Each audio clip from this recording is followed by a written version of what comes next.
En ligne à présent avec le général Vincent Desportes. Bonjour, merci d'être avec nous. D'après l'armée Bonjour. ukrainienne, l'offensive russe a ralenti. Comment peut-on analyser cette relative accalmie sur le terrain? D'après vous, est-ce que c'est le calme avant la tempête? Alors, il y a plusieurs éléments dans cette affaire-là. Et la première d'évidence, c'est que le plan initial de M. Poutine n'a pas fonctionné. Je pense que les plans étaient de prendre Kiev vers vendredi midi, et donc on est déjà à 3 jours de retard. Ça, c'est la première chose, et effectivement, il est évident que M. Poutine, erreur d'interprétation, ne s'attendait pas à une résistance aussi forte. Donc le plan n'a pas fonctionné. Ça, c'est le 1. Le 2, c'est qu'on ne peut pas imaginer une offensive se déroulant sans moment où elle est obligée de s'arrêter.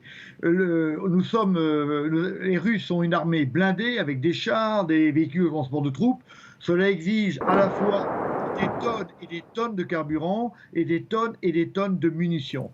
Donc, plus je m'enfonce en territoire ukrainien, plus je suis obligé d'avoir des norias de véhicules de transport qui sont longs, etc.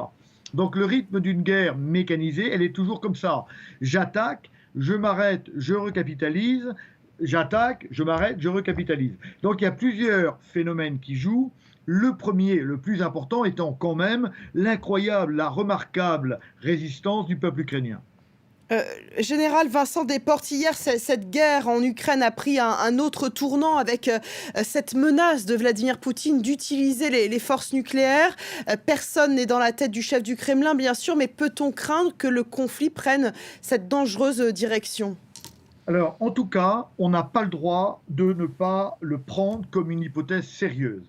C'est une hypothèse sérieuse, on ne joue plus là avec quelques centaines de milliers de morts ou quelques villes détruites. On parle avec la destruction de grandes villes et in fine, si on monte aux extrêmes, à la destruction du monde. Donc, il faut, et c'est ça le raisonnement stratégique, je dois faire comme si M. Poutine allait utiliser ses armes nucléaires ou avait dans la tête de le faire. Et donc c'est par rapport à cette donnée-là que je dois prendre dans mon raisonnement stratégique et ne pas dire c'est disproportionné, c'est pas raisonnable, etc. Oui, ça n'est pas proportionné et ça n'est pas raisonnable, mais cela a été dit par quelqu'un qui peut lancer en quelques dizaines de minutes 6000 têtes nucléaires dans le monde. Alors, il est clair que ce n'est pas l'hypothèse la plus probable, mais elle pourrait le devenir si on ne la prend pas en compte. Le dialogue stratégique, c'est bien ça. Je dois considérer que l'autre est capable du pire. Et donc, on est rentré dans une espèce de bras de fer entre M. Poutine et évidemment l'Occident, je dirais. La réponse à ce qu'a dit M. Poutine pour l'instant, elle a été ferme et c'est bien. C'est la décision de l'Europe d'envoyer des armes défensives, enfin létales, avec des avions. Donc on voit bien qu'on est dans cette affaire-là. Mais on ne doit pas oublier que la porte du feu nucléaire est ouverte, Géné- évidemment. Oui, je l'écoute. Général Vincent Desportes, des pourparlers doivent se tenir aujourd'hui à la frontière entre l'Ukraine et la Biélorussie. Restez avec nous, on va tout de suite écouter le président ukrainien Volodymyr Zelensky qui s'est exprimé au sujet de ces pourparlers, puis on en parle tout de suite après. Bien. Je vous le dis franchement, comme d'habitude, je ne crois pas vraiment au résultat de cette rencontre. Mais il faut tout essayer, pour qu'aucun Ukrainien n'ait le moindre doute que j'ai tout tenté en tant que président afin de mettre fin à la guerre, quand une opportunité, même minuscule, s'est présentée. On l'a bien compris, il n'y a pas beaucoup d'espoir côté ukrainien suite à ces pourparlers. Que peut-on en attendre de ces discussions d'après vous, Général Desportes?